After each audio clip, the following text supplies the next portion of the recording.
we go. Hey, Tom here, FlipAnythingUSA.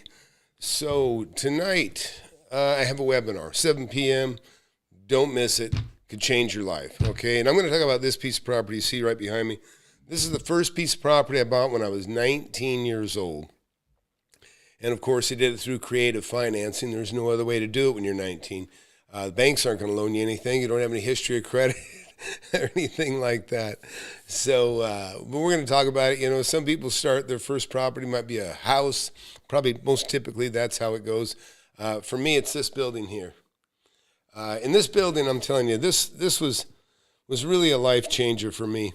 And that's why, you know, and people in my class, I'm seeing, you know, similar results. Their lives are changing.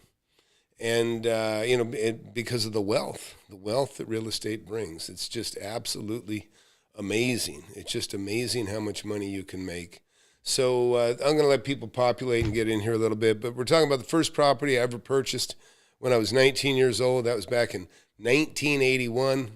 I was 19. And, of course, like I said earlier, creative financing, it's the only way you can do it. You know, when you're 19, it's not a matter of bad credit. It's a matter of no credit. You just you haven't been around. You're not established. I mean, I dropped out of high school, which is the only reason I had 2 years experience under my belt as a cabinet maker when I started my cabinet shop.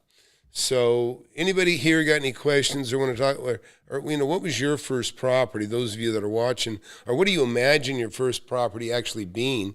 And I guess we're not doing the call-in, but anyways, if you were to buy something, what would be what do you think would be the most rational purchase for you to make right now? What do you think it would be? What I mean, if you said, hey, you can have anything you want for whatever. Here's $50,000. This will be your down payment on whatever you want to buy. You're going to have a payment, of course. What would you pick? Would you pick a house? Would you pick a duplex? Would you pick a commercial building, an industrial building? You know, what would it be? And then we can talk about that. But anyhow, first of all, I'm going to tell you what happened here. First property I bought, I was 19. I had a cabinet shop, and I had to find a place to rent. And in the process of finding a place to rent, my realtor, Bob Dennis, worked at Coldwell Banker, brought me to this place.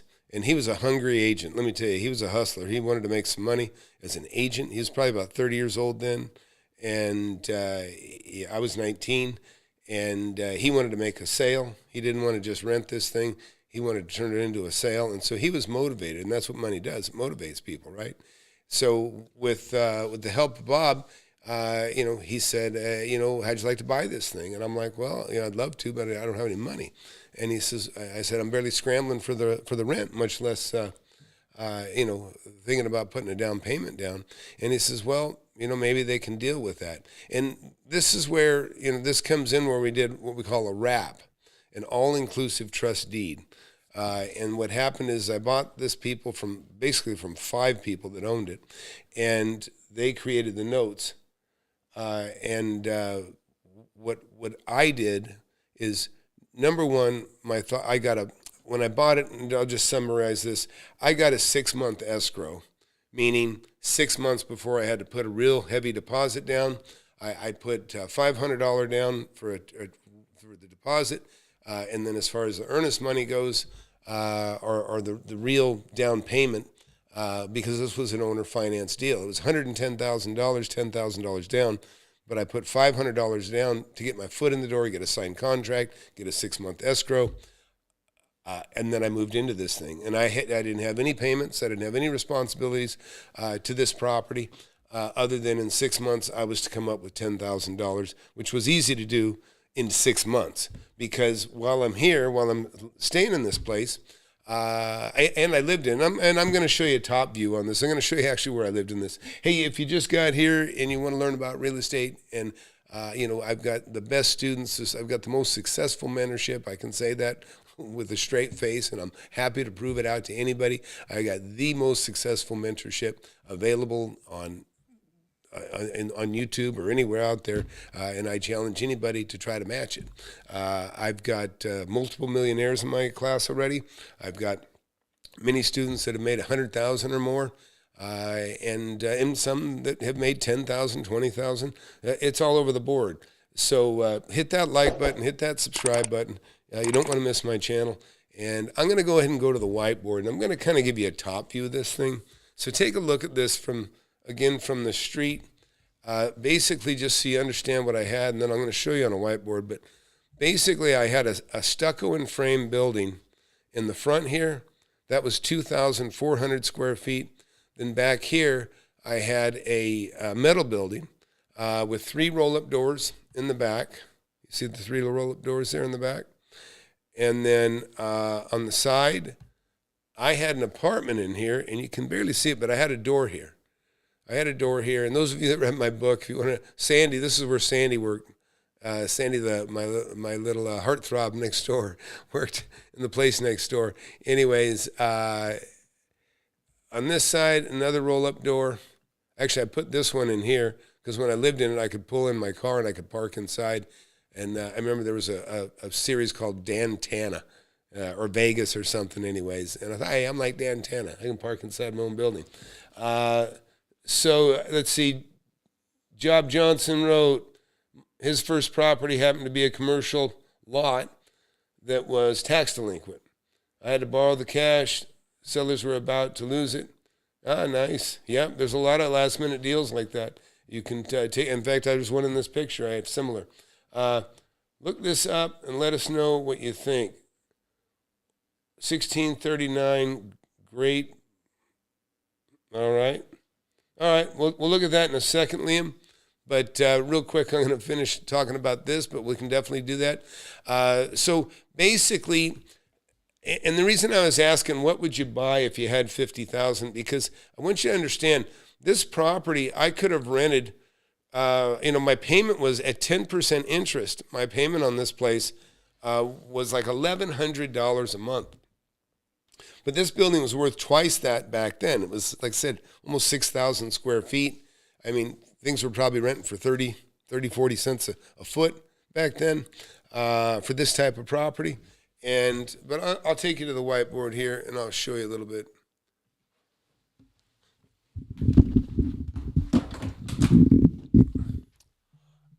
So this is the street, okay, here in the yellow. And this was kind of an easy conversion for me.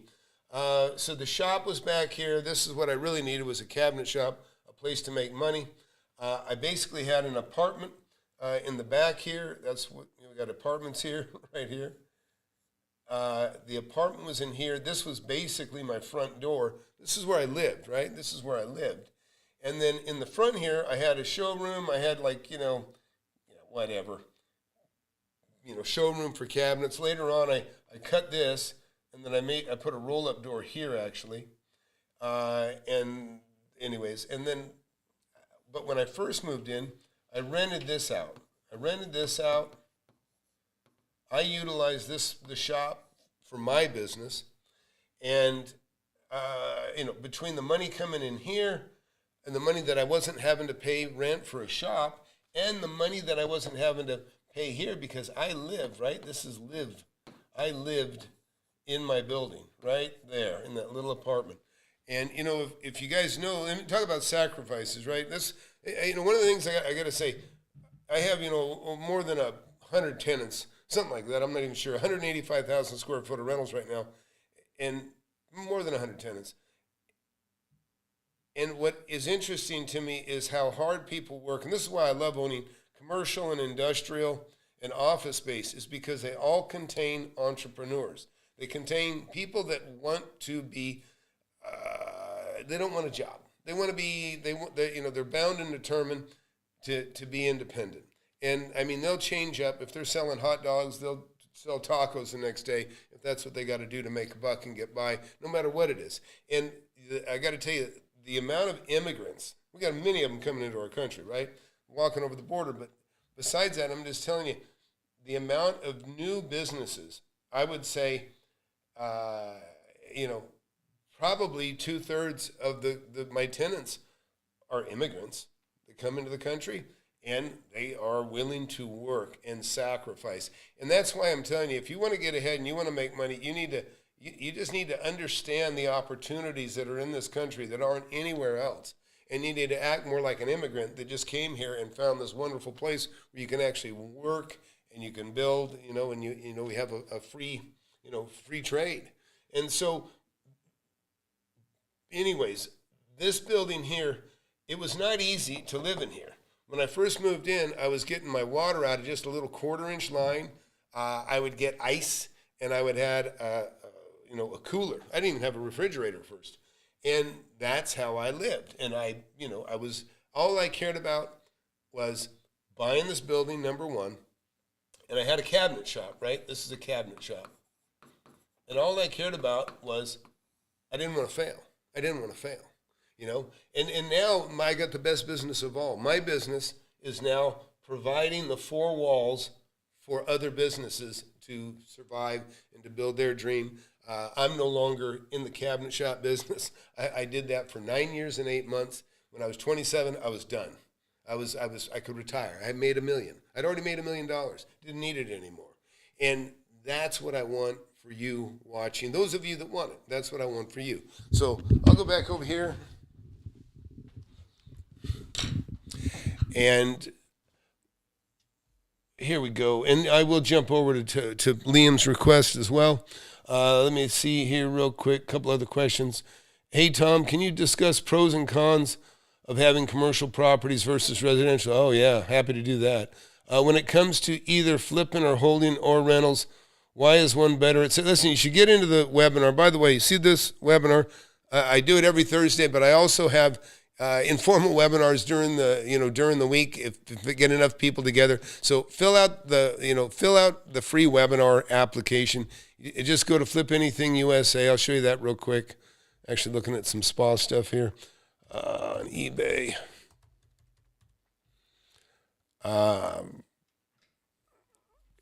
Anyways, go here and you'll see at the top of the page, right here. Right here at the top of the page. And there's Jerry. Jerry actually just made over $2 million, by the way. And there's all these new people. You can see the success that I've had. It's fantastic. But anyhow, get in the webinar. Also, you'll be able to, you'll get a lot of those kinds of questions asked, Lifeversity. You'll get a lot of those questions asked or answered if you get into the webinar, because I basically show you how I made my first $1 million and made tens of millions after, and I show you the exact assets that I do. Nothing vague, everything straight to the point. But we're going to talk about, we'll go ahead and talk about some of this other stuff.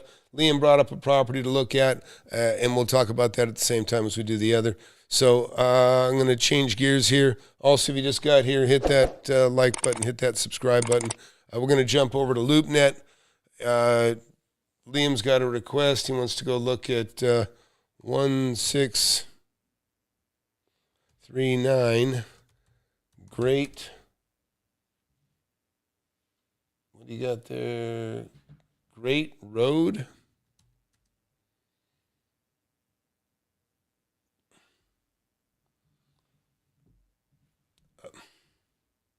Blavenberg. Blavenberg, New Jersey. Okay. So let's take a look. Okay. Okay, I'm looking, Liam. I don't see it, but let's take a look again.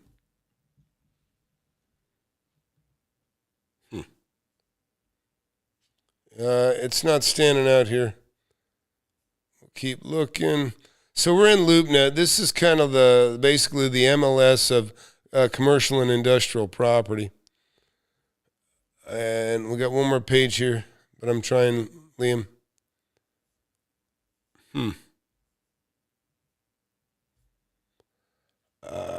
Man, send me a link, Liam, and we'll do it that way, because I am not seeing the property that you're requesting.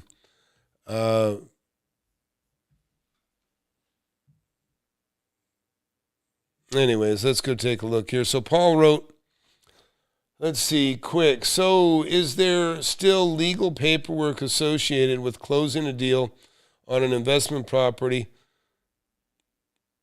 that distinguishes closing out a client deal within the residential commercial real estate world? I'm not sure what you mean, Paul. There's always legal. I mean, a sale's a sale. I mean, the only thing you get into if you start getting properties that have a lot of tenants, you'll want to get what they call estoppel certificates, which are basically, it's just, if I was buying a building with 10 tenants, okay, what's going to happen is we're going to verify the leases that with the tenants, they agree, I'm in this lease for 2 years or 1 year or 4 years or 0, and that, the deposit is of record, is exactly as in the lease. They agree that that's what the lease is and that's what the deposit is. That's important because when I buy a building with multiple tenants, these estoppel certificates confirm that there's no side agreements, that there's no special deals. That it's in other words, it's confirming that my understanding of the facts of the rents that come in, of the deposits that I am responsible for, and they're transferring to me. Imagine I got deposits, the deposits transfer to me, and then the tenants are claiming that, oh no, we put, $5,000 more than what you're talking about. It would create a problem for me. So it's very important to get estoppel certificates, especially on bigger properties, even apartment buildings in some cases. So look, Liam, unless you can send me a link or something better on LoopNet, I can look it up. We can look it up on. I guess we could take a look at it. What do you want to see, Liam?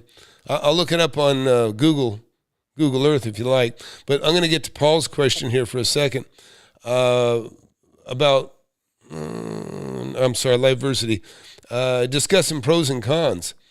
Listen, there really is no con with commercial property. I love commercial property. And, everybody, you worry about vacancy, warehouses, big warehouses. You get in a state of fear if you buy like a big warehouse, especially let's just say that, you need to get it rented immediately. Otherwise you're concerned, like maybe the payment's so big and you're stretched. And so you can be in fear that when this comes vacant, one big space, it scares you. But really, it shouldn't. And I can go back to the whiteboard and explain some of that why. But the bottom line is you have about 1/10 of the bathrooms in a commercial industrial building as you would in like an apartment building or any kind of, house, pro rata. There's just much less bathrooms. There's no kitchens, usually maybe a little kitchenette. Because, I made this example the other day. So you give me a 20,000 square foot warehouse or whatever, commercial building. All I'm delivering is the white walls that the people get inside and work within. But if that's an apartment building, I'm paying for the carpet. I'm unclogging 20, 30 different drains. Maybe 40 drains in a 21 unit if they got 2-bedroom, 1 bath, and then you count the sink in the kitchen, right? And then you got garbage disposals. There's just so many things that can go out. And then you got air conditioners. Each and every one of those units has a separate air conditioner. In a big building, I might not even have an air conditioner. In fact, when I have a tenant, CrossFit, everybody knows CrossFit. Well, I've got a CrossFit tenant. Guess what? 0 air conditioning. So I have a beautiful new air conditioner sitting on the roof above them, and it's turned off. And it can't be turned on unless I turn it on. And so, in other words, I don't have to maintain an air conditioner, the filters, in that situation. But in other words, everything's up for negotiation. And commercial property, the best part, probably the best thing about commercial property, aside from the fact that you don't have to take care of the stuff inside, you only have to take care of the outside, is the fact that when tenants fall on hard times, they leave. Commercial tenant, they're there to make money. And if they can't pay their rent and they're failing in business, then they leave. They just go. They go to whatever their next venture is going to be. Where if it's an apartment, then they stay. A lot of times they overstay, right? They don't pay their rent because that's where they live. You know, the people in a business, that they don't have the same, it's not the same dynamics. So I hope that answers your question well enough. And Liam, you must have disappeared but I'll go ahead and let's go take a look at the property you wanted to look at. Let me see, where is this thing?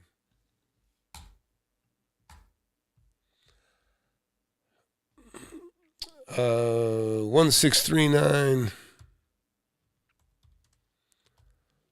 Blauenberg,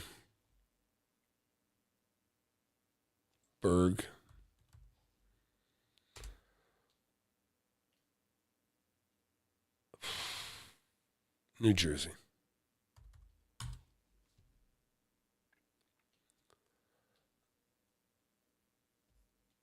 Okay.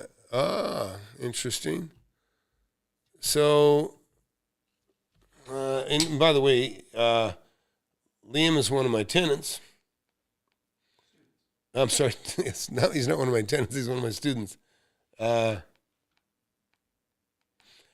I'm letting him know right now, I'm looking at his property. Come back looking at your property.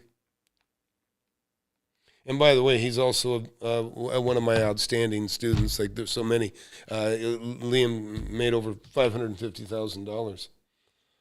He made $350,000 on a single deal, and he made $200,000 on the deal before that. So that's how fast things can happen for you. But I'm not joking when I'm telling you, real estate can change your life. Like nothing. I mean, in the way that you want it to, right? Change it like extremely in a very positive way. You know, it really helps to have a mentor. And of course, I'm pushing this because I am a mentor.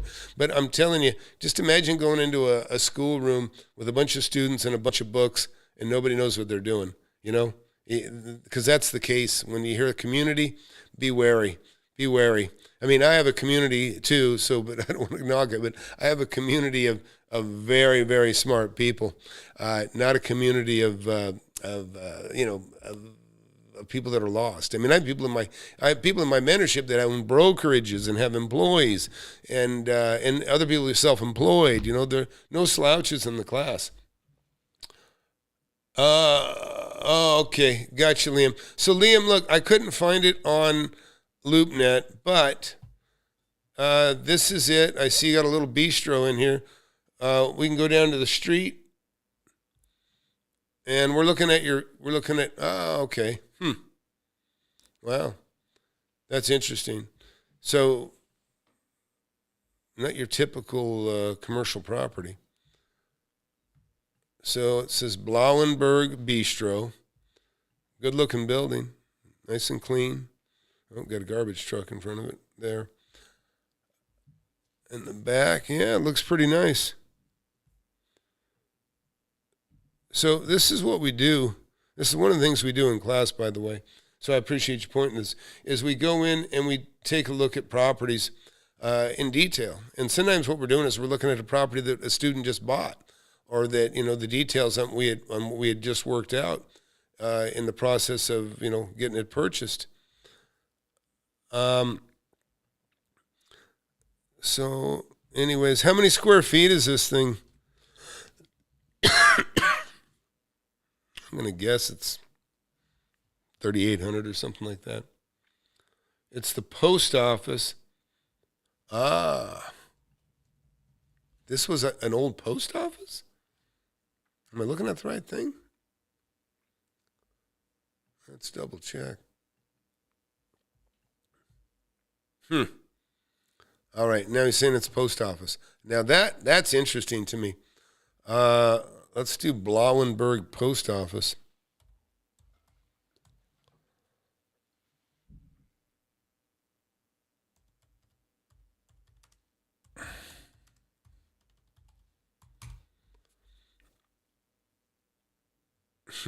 Oh, I see.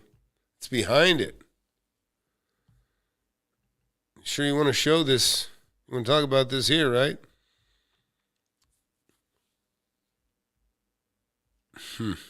Interesting. So I'll tell you what's pretty amazing. Chris, in the class, he bought a 225 square foot property and he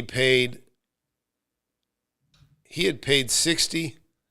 He paid $120 a foot for a 225 square foot property, just under $120 a foot. I mean, this thing is just a little cube. Well, he just sold it for $180,000. So he made about $120,000. He sold it for $700 a foot. So, a lot of people very, very poorly choose to think that buying out of state, like, oh, I can get the great deal. I can buy a house for $30,000 in Michigan or some damn place. Listen, people go, oh, what's the entry cost? Listen, that's all bullshit. You need to buy based on what something is worth. People say, I can't afford to buy a $500,000 home, Tom. I go, well, you're not going to pay $500,000. You're going to find a $500,000 home, and you're going to buy it for $300,000 or $200,000 or maybe even $80,000. Okay, I've done it. I know, and that's where you make your money. Okay, well, it looks like apartments. Well, I saw the first one. I think you're talking about. Is it on the corner, Liam? Is it on the corner? Let us know. But the people, it's nuts. People will be in one state, buying in another. And it's easy to sell the dream. It's blue sky. That's why it's always like, oh yeah, we always say grass always looks greener, right? Somewhere else. That's kind of how it works. I don't want to sound like a nitpicky consumer, but the LoopNet, you look similar to another site. There's a network for these regions with the mainland county. I don't know. Yeah, Paul, listen, LoopNet is a valuable asset. There's other ones out there too. And you'll learn in the class the best places to look. Can't tell you that. That's for the mentees. But hey, I'm going to be right back with you, and we'll keep talking. And listen, time is on a mission to eliminate all the snake oil and the fake gurus that fake y'all. He'll show you how to build an empire, starting with nothing but a desire. All you really need is a good mentor, not a used car bullshit. With time, you'll learn to crush it. Investing like Warren Buffett. With real estate, you cannot procrastinate. Everyone who hesitates is left at the starting gate. Hey, yo, so don't delay and join today. The mentorship and flip anything. USA, go. All right. Anyways, so really, Chris, very happy for you, by the way. Chris is he's already made about $750,000. I can't even keep up. He's going to be in the Millionaires Club, and he, probably within the next, it could happen in a month. Okay, that's how fast you can make money in real estate. Chris quit his $60,000 a year job, and really with this sale, check this out. With this sale, he's probably made $330,000, 5 times his annual salary. Okay, 5 times. All right, and that's just in less than a year. Let's see, PGM, if you're priced out of a local area, would you leave and travel 2 hours out? No, there's no such thing. Listen, there's no such thing as being priced out. When you talk like that, PGM, and I appreciate you being here. I know you've been watching a long time, but you sound like a retail buyer. We're not retail buyers, okay? We buy property below market. That's what you learn. By the way, if you don't have my book, get my book, Wake Up and Smell the Real Estate. It's been a bestseller on Amazon, Audible, and Kindle. Urge you to get that. But that's the most important thing is you always buy everything you buy under market, or you don't buy it. It's a discipline. It's a discipline. I'm telling you. Warren Buffett, I tell people, we buy like Warren Buffett. Warren Buffett, he only swings at winners, right? He'll tell you 6,000 pitches and he doesn't swing. It's because he's waiting for the right pitch. And that's exactly how you have to do it. All right, so Liam sent me the link, and I will forward the link to my computer, I hope. Let's see. But yeah, that's the most important thing is buying property right, and it's the thing that most people make the mistake of not doing. They don't buy it right. And I'll tell you, the worst thing is getting a a lame guru that misleads you into buying the wrong thing. And here we go. We'll have that up in a minute. We can look. We'll get this settled up. We'll look at Liam's property. And by the way, Liam is a success. In the class as well. Yeah, Rob Johnson said that almost. Liam, maybe we saw it. I mean, does it have the bistro, the Bauenberg Bistro? Is that what's in the building? Because that's what we saw in there. All right, here we go. We're going to look at it. Okay, no, we did see it. Liam. I'll show it to you. All right, here it is. It's one off the corner. It's next door to the bistro. $332,000. 6% cap rate. Not enough. Just so you guys know, listen, a 6 cap was okay. I mean, not for me, but in general, a 6 cap is okay when the interest rate was 4%. Why would you buy a property at a 6 cap when it's going to cost you damn near 8 to buy it? And so, but let's take a look. Yep, looks like a post office. Looks like an old post office. Looks like it's got something attached to the back.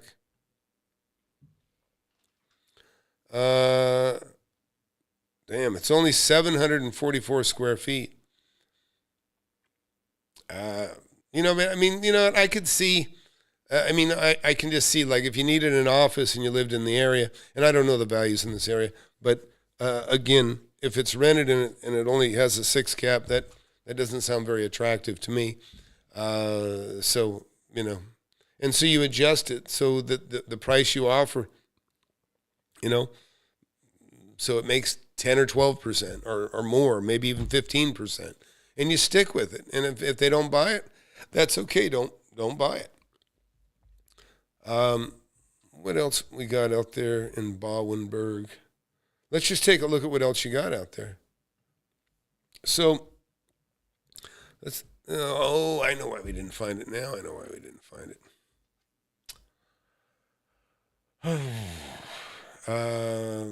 So look, let's look at, I love industrial, folks.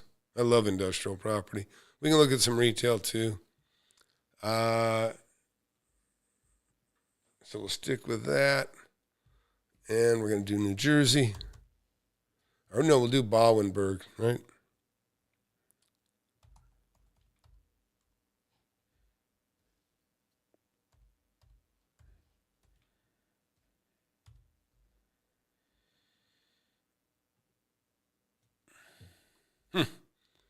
Look at that. So that must be pretty remote because that looks like that's the only thing for sale in town.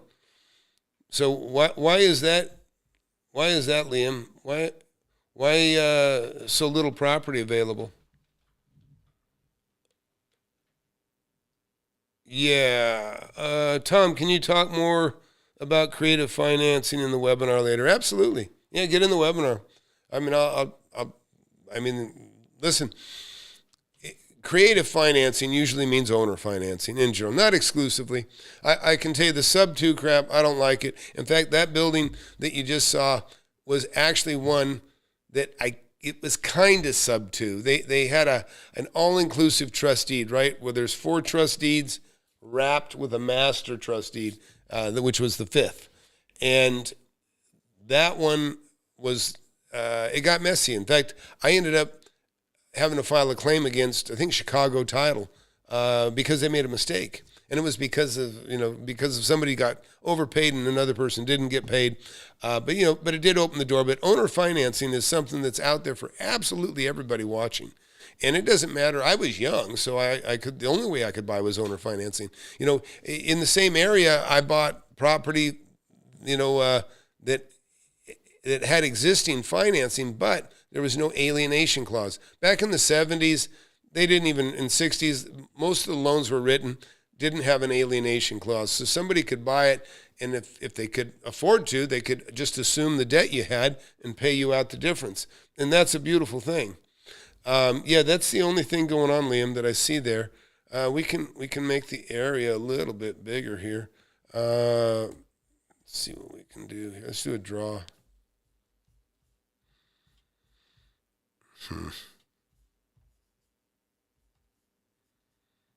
Let's do this. So we'll look a little bit bigger area here. We'll do Montgomery, Rocky Hill. We'll see what we got inside of this. Damn, must be pretty remote, Liam. Hell, there ain't nothing there. Okay, now we got a little bit.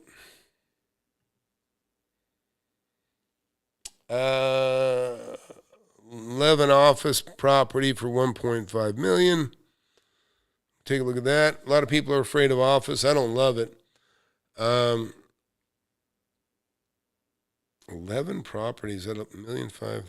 So this is an office condo complex. So look, I want to talk about this for a second. I know you did, Liam. I was there. Yeah, that's funny. So look, a building like this, I actually built a building similar to this, not exactly the same style, but it was 16,000 square feet. I still own it, and it's a nice one. It brings in $27,000 a month. Wow, this is probably actually it's about the same size. But what I was going to say is, I bought an industrial property. And by the way, get in the webinar, folks. Please, I implore you. I'm not going to beg you because I don't beg people to do anything. I implore you, get in the webinar. You don't know what you don't know, okay? You don't know what you don't know, and that's all I can tell you. But you get in the webinar, you'll come out a lot smarter, and for free, and it's free. So, look, let's go over here. I'm going to show you something real quick. And I'll answer any questions. I see some stuff popping up there. Let me think. I'll show you a property. Yeah, this one, 8500 Shoal Creek. So this is a property I bought for $240,000, right? I bought this building for $240,000, and I held it for maybe 10 years or so. But, the day I bought it, I could have probably sold it for $600,000 more. And it was available. In fact, of all these properties you see, this is 50,000 square foot, almost bought that one. This is 9,000 square foot. This is 20,000 square foot. And then mine was like 12,000 square foot. There was over 100,000 square feet between these four properties, 1, 2, 3, 4. And these are condos. Like most people, when they think of condos, they think of condos like being apartment buildings. No, this is a 5-acre site. 5 acres. I'm kind of going around the perimeter here so you can see it. 5 acres with 100,000 square feet. And there was a ton of parking. Look at all this parking. There's just parking everywhere. Now, I had kind of the ugly duckling of the buildings, but I made the biggest killing of anybody on these things because I only paid, what'd I pay? Not even 30. I paid $20 a foot. Paid like $20 a foot. And when I sold it for $100 a foot. In fact, I made about $1.5 million. I sold for $1,725,000. Okay, I paid $240. This is why I tell you that one deal. Who watching couldn't come up with $225,000? I think most of you could, even if you had to go borrow it from dad or mom or whoever. You'd figure it out. You'd get a buddy. And I made $1.5 million, one building, okay? And it's not the first time. It's not the only time. Many, many others. In fact, there's apartment buildings near these I made $2 million on. There's land that I made over $2.5 million on. That's why I tell you, it's important. In fact, if you see in the horizon out there, and these are the kinds of things I like to talk about and show people, especially the naysayers. You see all those dots you see back there behind my head? Every one of those is a property that I've owned, and I'll show it to you in the webinar. I'll show you what I bought to become a millionaire, what I bought and sold to become a millionaire, and then I'll show you what I bought and rolled and turned and still hold till tens of millions, okay? And hundreds of thousands of dollars a month rent every single month. That is where I would like everybody to be. That's where I hope. I'm just telling you, I have worries and troubles just like everybody else, but money isn't one of them. Money isn't one of them. Rob Johnson wrote, is there a population standard you look for when looking for a property? No, not really. I have people in my class that are in areas where a population of 4,500 and they've made over $3 million in just a few years. It's pretty amazing, right? Sometimes the smaller the population, sometimes the less sophisticated, the less, to be honest, the less competition. So yeah, good question, Rob. But yeah, no, it doesn't matter. Believe me, there's many a millionaire in small towns. It's kind of like Boss Hogg. Remember, what was that show called with the big red, whatever it was, Charger? Dukes of Hazzard, Boss Hogg, right? Kind of owned the town, right? Had all the money. He owned the town. And I've seen that happen. There's a place in Orofino, Idaho. There's kind of a Boss Hogg out there, too. And in fact, he bought one of my properties. Andrew Hernandez, do agents not like owner financing? They don't care. As long as there's a commission, why would they care? Doesn't matter. Mortgage guys don't like it, right? Mortgage guys want to make mortgage. And by the way, mortgage companies are hurting terribly right now. I was actually talking to a mortgage person that is with, I think it was Lennar Homes, and they're actually doing quite well. And this person told me that everybody, only mortgage companies that seem to be doing well are the in-house mortgage companies for the big tracts like Lennar Homes. The independents, and I know some of the independents, they're saying, yeah, they're kind of hating life right now. Okay, Jim wrote, what would you tell to your 20-year-old sell? What property are you talking about, Jim? I don't know. Huh? What would you tell to your 20-year-old self? Oh, okay. Oh, your 20-year-old. Sorry, I got my 20-year-old son next to me, and I tell him the same thing. So, but about what? What's the question, Jim? I mean, I can tell you what you do is if you have zero or maybe you have less than $500,000, then what you do is you buy and you flip. You buy and you turn it. And you learn a lot of things in the class. You learn a lot in the webinar, by the way. But you buy and you resell. I mean, if you can take $100,000 and turn it into $200,000, why would you stop? In other words, if you buy something worth $200,000 for $100,000, and then would you just sit on it and go, oh, thank God, and then you blew all your money. You spent all $100,000. Now you're broke, and you own this building. And yeah, you got $100,000 equity. And now you have a real nice return on your investment. I mean, maybe on your $100,000, you're making, I don't know, 25% a year on it or something. Pretty nice return on your $100,000. You ain't gonna get rich, so $25,000 a year, and you ain't got no money other than that. That's going nowhere. Even if it was 50. So the most important thing is if you can take 100 and turn it into 200, then what you need to do is flip it. And now take your $200,000 or whatever it is and do it again. In other words, if you can make 10 times your money or 3 times your money or double your money, if you can double your money even, then believe me, you can do much better than double your money. But let's just say you double your money when you buy a property. In fact, consider leverage with the bank. I mean, it's making 10 times or 20 times your investment is not hard to do. Because that's the beauty of banks and lending is you can leverage. And you don't want to leverage just for the sake of leveraging, but it's okay to leverage if you're buying something that's worth twice what it's worth. So PGM wrote, can you endorse the flip model on making $50K? Well, $50K on a $600K purchase would not make any sense. No, I would not endorse that. That's terrible. Listen, PGM wrote, can you endorse flipping a property basically, making $50K on a $600,000 purchase. No, listen, if I spend $600,000, I'm probably going to make at least $300,000. Okay, that puts that in perspective for you, right? You set your standards low, you're going to hit them, and that's what you're doing in that scenario. What you're talking about. Hey, again, please hit that subscribe button, hit that like button. But number one, subscribe. Don't let the channel get away from you. You'll learn more about making money in real estate from me than I think anybody else out there. And if there's somebody else, let me know who it is. I'd love to see them. Anyways, and there's some smart people. Believe me, I'm surrounded by smart people most of my life. And, and that's the other thing. I'm surrounded by smart people in the mentorship. So you want to surround yourself by smart people. Get in the mentorship. And you'll see people that making, that have really gotten some real estate expertise in a very short time. But it's because I've been able to shortcut them.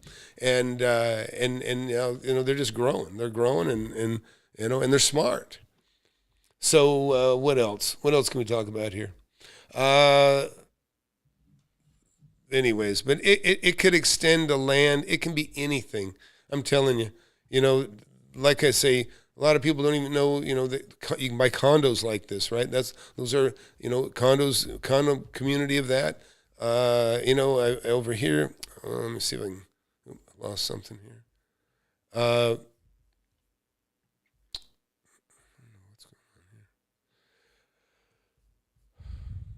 Yeah, there's properties. So if I come back far enough, yeah, and like say apartment buildings, look. So here's to your. Let's talk about that, right? I just showed you a property. I paid $240, made over $1.5 million on that one. Now let me show you where I made another $2 million right here, a mile away, right? This is like a mile away. That's a 21 unit apartment building. I paid $210,000. I sold it for like $1.1 million or something like that. Almost made $1 million on that. Same thing across the street. $1.30 million, sold it for $650 or almost $700,000. And then this building here, this was 24 units. I bought for $400, sold it for $560. And you'll learn a trick if you get in the trick. But I actually made it's like I sold it for $590. Again, these are the kinds of things that you'll learn about, and these are the kinds of things that'll make you rich. This is how I got rich. Every deal you see out there, everything you see out there is something that I've owned or purchased or still own. These aren't just little houses or little lots. These are beautiful properties. I'll show you. Look at this. Who'd like to own this? Beautiful office building, right? This is a 16,000 square foot office building. And I built it actually 20 years ago. I got the lot for a song. There was a house with it then. 20,000 square foot industrial building. And these are houses. I've made millions of dollars on the sale of the houses that you see behind this building. But this is what you need to take and understand. Look how close everything is. I can throw a rock and hit a property either direction from where I'm sitting, and I can just keep jumping and hitting properties all over the place that I own. And that's why I say you can learn so much, and there's so much that you don't know. And if you don't know, you can't make any money. If you don't know, if you're not getting anywhere, if you're year after year, your savings is going down, or maybe it doesn't even exist, you got to change it up. You got to do something different. And if you don't stick your neck out and look, it's not going to happen. So hey, I'm going to wrap up here. But I look forward to seeing you guys in the webinar tonight. Go to the links below. We're right here, FlipAnythingUSA.com/webinar, and we'll see y'all then. And thanks for watching, and appreciate everybody that's contributed here tonight. Let's see you. You want to learn how to make millions of dollars in real estate? I've made tens of millions over my lifetime, and I'm showing people how to do it. Get in my free webinar. I have it every Thursday, 7 p.m. Central. Go to the link below, FlipAnythingUSA.com/webinar. Sign up for it. You can talk to me face-to-face if you want. Don't waste any time. Hit that subscribe button. Hit that like button. You don't want to miss my channel. I've been doing it for years.